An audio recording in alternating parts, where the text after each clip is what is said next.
What is going on, my dudes and dudettes? Showing you the SNS Serpentarium, and as you can see by the title, the thumbnail, and so on, the description, all of the clues are there with what we're going to talk about.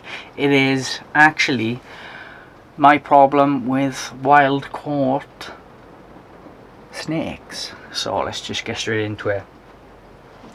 First off, guys, this is just my opinion. Nothing is gospel that I say on this channel. This is just a young man that's done his reading and has his own opinions, telling you what his opinions are. That's all it is. Nothing more, nothing less. What works for me and what I think, you may not think, or it may not work for you. It doesn't matter. We're all part of this community. Let's just all get along. Yeah, so just getting straight into it then. My problem with wild caught animals. For one thing, we've got the obvious ethical side of it. How right is it to, you know, take an animal out of the wild, into captivity, to be a pet? How actually right is that to do? For me, that's not my cup of tea, really. It's not something I would recommend do. A wild animal is a wild animal. But on the flip side, if people hadn't done that in the past, this animal on my shoulder wouldn't be here. None of these animals in these tubs would be here. Their grandparents, their great-great-grandparents, their great-great-great-great-great-grandparents, or whatever, were actually wild caught, and they were brought into the country, wherever you live, and then they were bred. And then their parents were bred, their kids were bred, and they were bred, and they were bred, and that's how you've got these pets. So that's worth bearing in mind. And that's where this sort of issue comes a bit complicated then. How do you weigh up when it's right to take a snake out of the wild and bring it into captivity? Well, for morphs and stuff like that, I don't have a problem with it, because it is such, like think of it like a banana ball python in the wild. There's no way that would survive in the wild. There's no way. They've got their natural colours for a reason, and that is to survive. Being bright yellow like that's not going to help his survival at all. And even if it did survive and it had kids, none of those kids would be likely to survive very long. So, you know, that's sort of a bit of an ethical thing there. I don't think that's too bad, because it wouldn't have survived in the wild. There's no way. At least when you take it into captivity, it actually has a fighting chance.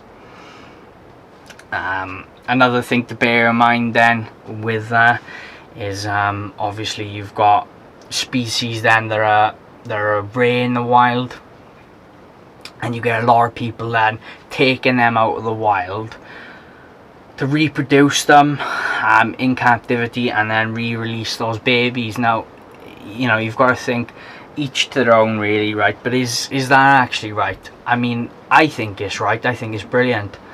But is it right?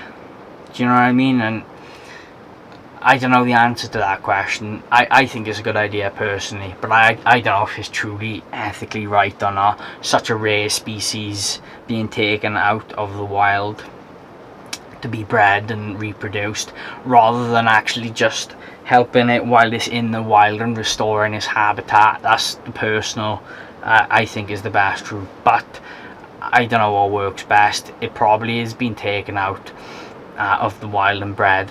But at the same time, what if you mess it up?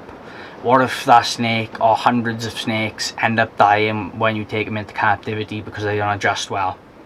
You know, then you've gone and you haven't helped the species. You've made everything worse.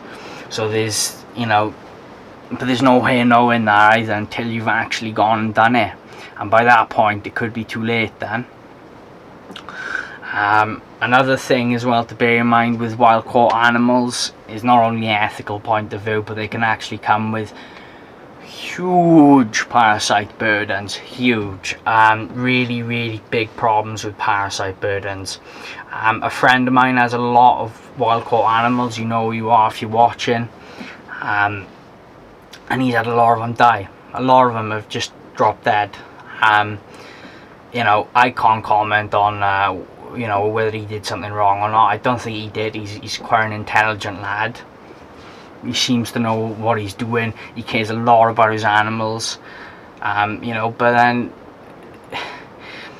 how can you know, sort of breed those rare species then into the pet trade without doing that? Do you know what I mean? You know, to make an omelette, you've got to break some eggs. So it's a really complicated topic, this. If you're new in the hobby, I would definitely recommend staying away from wild caught animals. Any wild caught animal.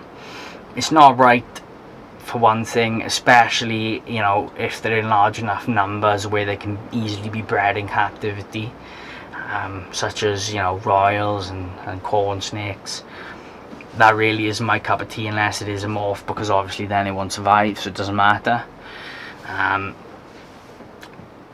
You know, but you just have to think about it. Do you really want to be taking on those sorts of burdens?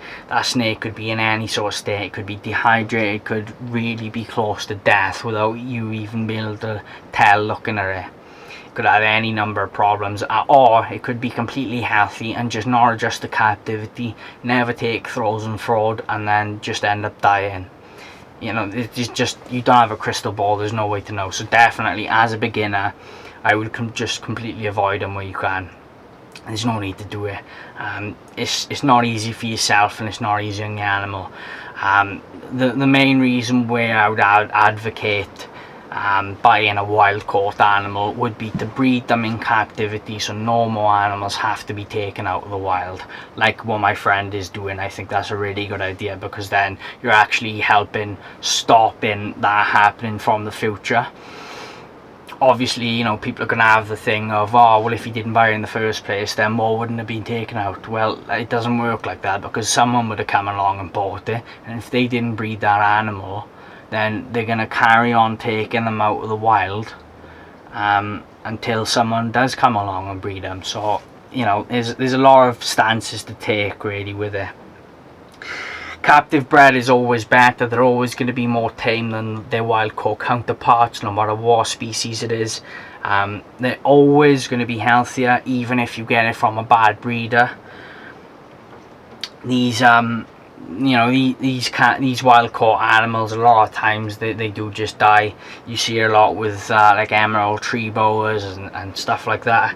They're very difficult to keep, but once they're bred in captivity for a couple of generations, it becomes a lot easier and more manageable to keep.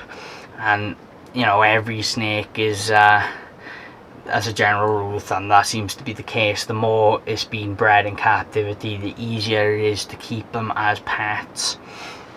You see it all the time with like reticulated pythons and Burmese pythons. You know, years and years and years ago, when you had the first Burmese pythons coming in from the wild, they were nuts, to be honest. They were crazy, and the retics, you know. And then you've got the same thing then sort of happening today, where we found these dwarf and super dwarf localities of retics and Burms, and then people going, oh, you know, don't get them, they're mad.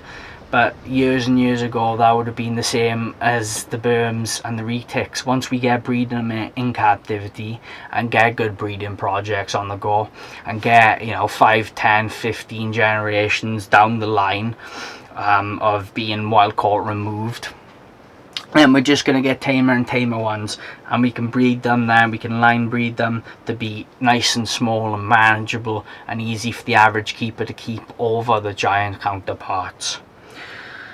So, as I said, guys, if you're going to get a wild caught animal, I wouldn't recommend it for everyone, but if you are, make sure you're doing it to breed them, so that other people then don't go out and do the same thing, and, you know, people are flocking in the thousands to buy a cool wild caught animal, and then you're decimating the wild population.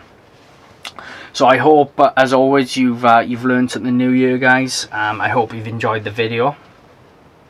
If you have enjoyed the video and you've made it this far, drop us a like, subscribe if you're new around here, and if you are new around here, make sure you smash that notifications icon so you get notified of whenever I release a video. I'm releasing videos daily. I'll cover whatever topic everyone wants me to cover. as long as I've got, you know, a good opinion on it or whatever. I don't mind. I can talk about literally anything. I'm a gobby MF, so I'll leave you work out what I mean by that. So yeah, thanks for watching, guys. I hope you enjoyed seeing this this gorgeous little spotted python here. She's growing really well, as you can see, lovely and healthy, and fantastic pets. Yeah, if you fancy one of these, they are spotted pythons. But anyway, that's neither here nor there. It's not related to the video. I'm going to cut the here now because this video is getting far too long. But again, thanks for watching, guys. I really appreciate it, and I'll see you in the next one.